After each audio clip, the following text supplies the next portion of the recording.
പണത്തെ വളരെ വേഗത്തിൽ ആകർഷിക്കാൻ കഴിയുന്ന അതീവ ശക്തിയാർന്ന ഒരു നമ്പറാണ് ഞാനെന്ന് പറയുന്നത്. നമ്പർ ഇപ്രകാരമാണ്: 544795. ഇത് കുബേര ഭഗവാനുമായി ബന്ധപ്പെട്ട നമ്പറാണ്.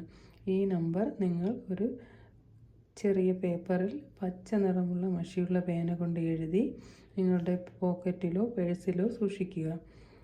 കൂടാതെ ഇത് ദിവസവും രാവിലെ 11 പ്രാവശ്യവും ഉച്ചയ്ക്ക് 11 പ്രാവശ്യവും രാത്രിയിൽ 11 പ്രാവശ്യവും നിങ്ങൾ തുടർച്ചയായി ഈ നമ്പർ പറഞ്ഞുകൊണ്ടേയിരിക്കുക. ഇങ്ങനെ ചെയ്യുന്നത് വഴി നിങ്ങൾക്ക് തടസ്സപ്പെട്ടു പോയ പൈസ ലഭിക്കുന്നതും പണത്തിൻ്റെ ബുദ്ധിമുട്ടുകൾ മാറുന്നതും നല്ല രീതിയിൽ ധനവരവിനും ഈ നമ്പർ പറയുന്നത് വഴി സഹായിക്കും. ഈ നമ്പർ നിങ്ങൾ തുടർച്ചയായി 21 ദിവസം ഒന്ന് പറഞ്ഞു നോക്കൂ. അതോടൊപ്പം എഴുതി പോക്കറ്റിലോ പേഴ്സിലോ വയ്ക്കുകയും ചെയ്തു നോക്കൂ. നിങ്ങൾക്ക് മാറ്റം 21 ദിവസത്തിനകം അനുഭവത്തിൽ അറിയാവുന്നതാണ്. ഒന്ന് വിശ്വാസത്തോടെ എഴുതുകയും പറയുകയും ചെയ്തു നോക്കൂ. ഈ നമ്പർ വിശ്വാസത്തോടെ ഒന്ന് ചെയ്തു നോക്കൂ.